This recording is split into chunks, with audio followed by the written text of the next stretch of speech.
Good afternoon. Welcome. Welcome in person, and welcome to those of you who are joining from home.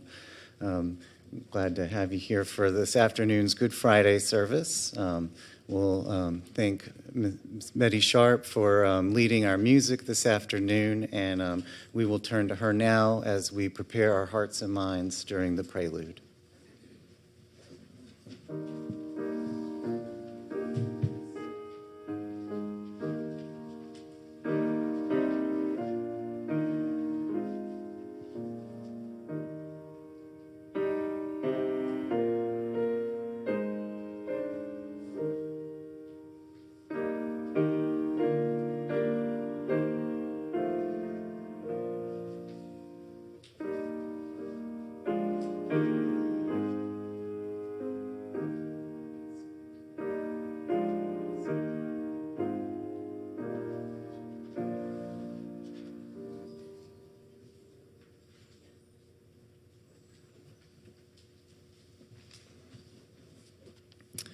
Please join me for the call to worship.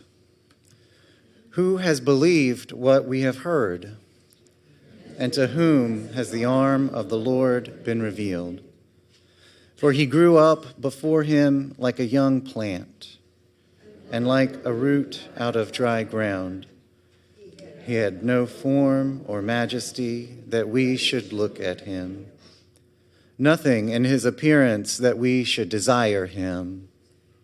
He was despised and rejected by others, a man of suffering and acquainted with infirmity, as one from whom others hide their faces.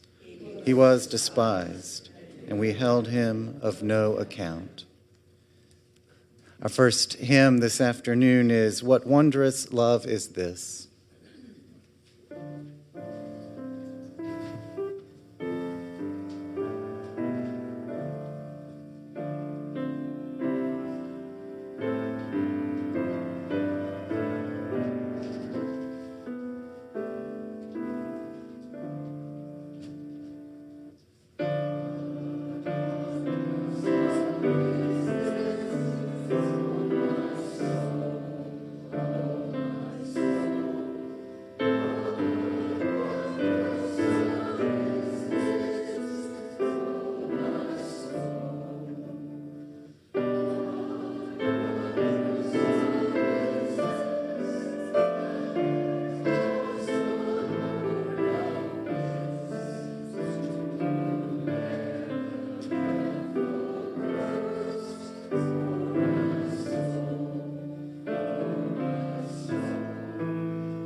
After he had washed their feet, had put on his robe, and had returned to the table, he said to them, "Do you know what I have done to you?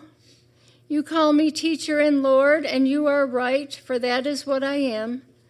So if I, your Lord and teacher, have washed your feet, you also ought to wash one another's feet.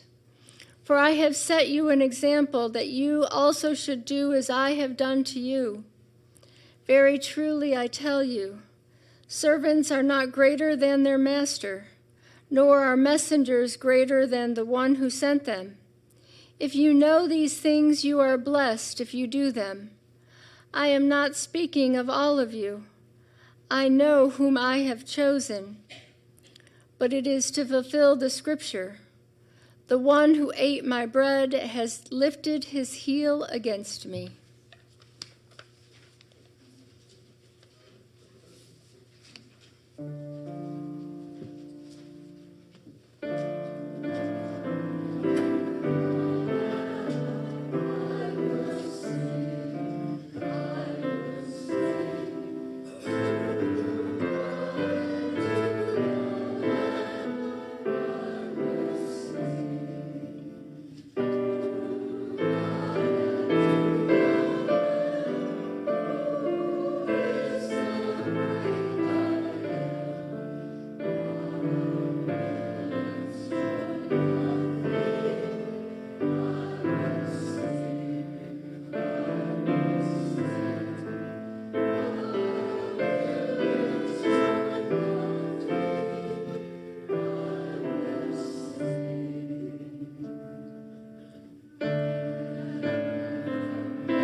After saying this, Jesus was troubled in spirit and declared, "Very truly, I tell you, one of you will betray me." The disciples looked at one another, uncertain of whom he was speaking. One of his disciples, the one whom Jesus loved, was reclining next to him. Simon Peter therefore motioned to him to ask Jesus of whom he was speaking. So while reclining next to Jesus, he asked him, "Lord, who is it?" And Jesus answered, "It is the one to whom I give this piece of bread when I have dipped it in the dish." So when he had dipped the piece of bread, he gave it to Judas, son of Simon Iscariot. After he received the piece of bread, Satan entered into him. Jesus said to him, "Do quickly what you are going to do." Now no one at the table knew why he had said this to him. Some thought that because Judas had the common purse, he was telling him, "Buy what we need for the festival," or that he should give something to the poor. So after receiving the piece of bread, he immediately went out, and it was night.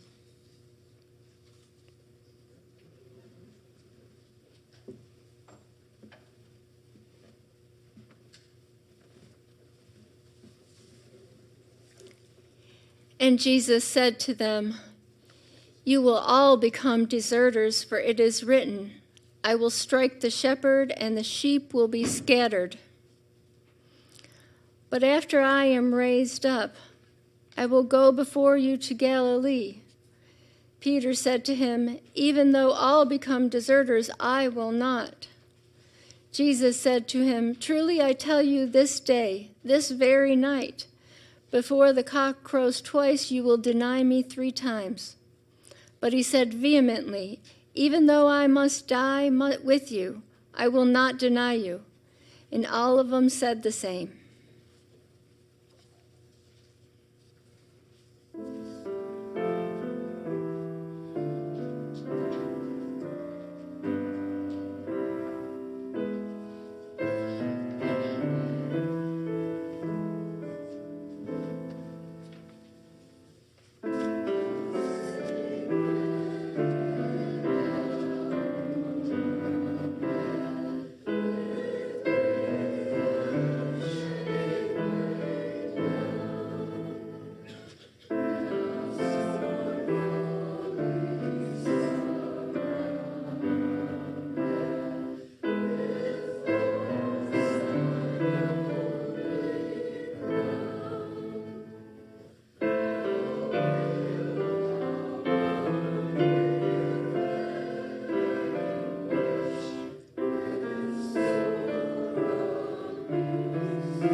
They went to a place called Gethsemane, and he said to his disciples, "Sit here while I pray." He took with him Peter and James and John and began to be distressed and agitated. And he said to them, "I am deeply grieved, even to death. Remain here and keep awake." And going a little farther, he threw himself on the ground and prayed that, if it were possible, the hour might pass from him. He said, "Abba, Father, for you all things are possible. Remove this cup from me. Yet not what I want, but what you want." He came and found them sleeping. And he said to Peter, "Simon, are you asleep? Could you not keep awake 1 hour? Keep awake and pray that you may not come into the time of trial. The spirit is indeed willing, but the flesh is weak."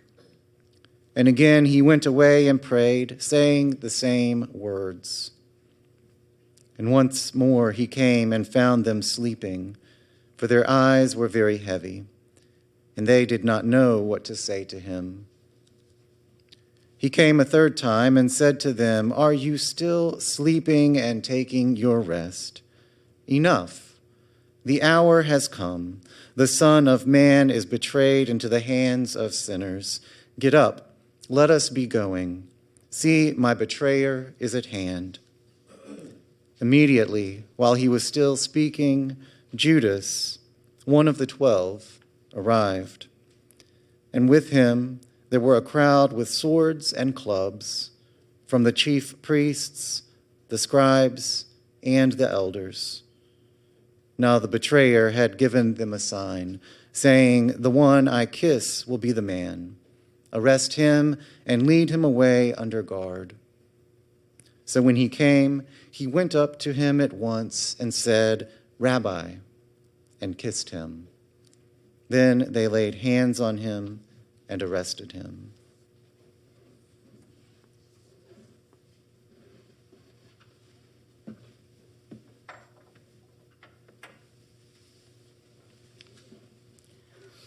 When day came, the assembly of the elders of the people, both the chief priests and scribes, gathered together, and they brought him to their council.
Now at the festival, the governor was accustomed to release a prisoner for the crowd, anyone whom they wanted. At that time, they had a notorious prisoner called Jesus Barabbas. So after they had gathered, Pilate said to them, "Whom do you want me to release for you, Jesus Barabbas or Jesus who is called the Messiah?" For he realized that it was out of jealousy that they had handed him over. While he was sitting on the judgment seat, his wife sent word to him, "Have nothing to do with that innocent man, for today I have suffered a great deal because of a dream about him." Now with the chief priests and the elders persuaded the crowds to ask for Barabbas and to have Jesus killed. The governor again said to them, "Which of the two do you want me to release for you?" And they said, Barabbas. Pilate said to them, Then what I do with Jesus who is called the then what should I do with the Jesus who is called the Messiah? All of them said, Let him be crucified. Then he asked, Why? What evil has he done? But they shouted all the more, Let him be crucified. So when Pilate saw that he could do nothing, but rather that a riot was beginning, he took some water and washed his hands before the crowd, saying, I am innocent of this man's blood. See to it yourselves. Then the people as a whole answered, His blood be on us and our children. So he released Barabbas for them, and after flogging Jesus, he handed him over to be crucified.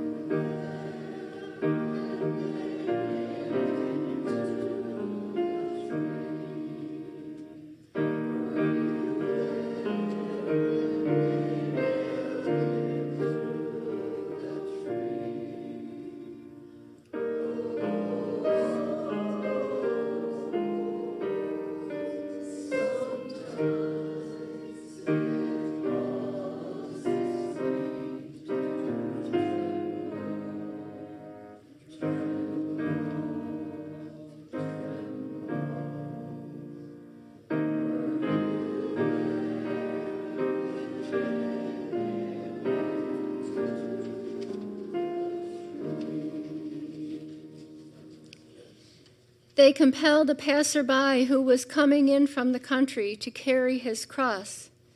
It was Simon of Cyrene, the father of Alexander and Rufus. Then they brought Jesus to the place called Golgotha, which means the place of the skull. And they offered him wine mixed with myrrh, but he did not take it. And they crucified him and divided his clothes among them, casting lots to decide what each should take. It was 9 o'clock in the morning when they crucified him. The inscription of the charge against him read, "The King of the Jews." And with him they crucified 2 bandits, one on his right and one on his left. Those who passed by derided him, shaking their heads and saying, "Aha! You who would destroy the temple and build it in 3 days, save yourself and come down from the cross." In the same way, the chief priests, along with the scribes, were also mocking him among themselves and saying, "He saved others, he cannot save himself. Let the Messiah, the King of Israel, come down from the cross now, so that we may see and believe." Those who were crucified with him also taunted him. When it was noon, darkness came over the whole land until 3 in the afternoon.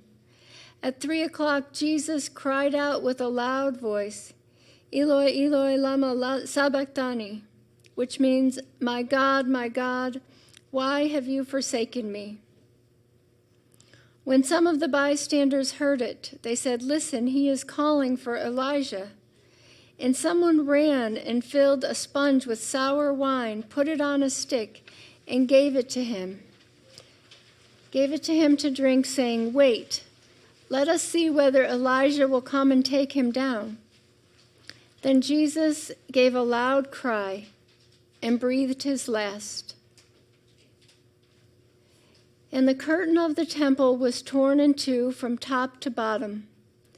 Now when the centurion who stood facing him saw that in this way he breathed his last, he said, "Truly, this man was God's Son."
After these things, Joseph of Arimathea, who was a disciple of Jesus, though a secret one because of his fear of the Jews, asked Pilate to let him take away the body of Jesus. Pilate gave him permission, so he came and removed his body. Nicodemus, who had at first come to Jesus by night, also came, bringing a mixture of myrrh and aloes, weighing about 100 pounds. They took the body of Jesus and wrapped it with the spices in linen cloths, according to the burial custom of the Jews. Now there was a garden in the place where he was crucified, and in the garden there was a new tomb in which no one had ever been laid. And so, because it was the Jewish day of preparation, and the tomb was nearby, they laid Jesus there.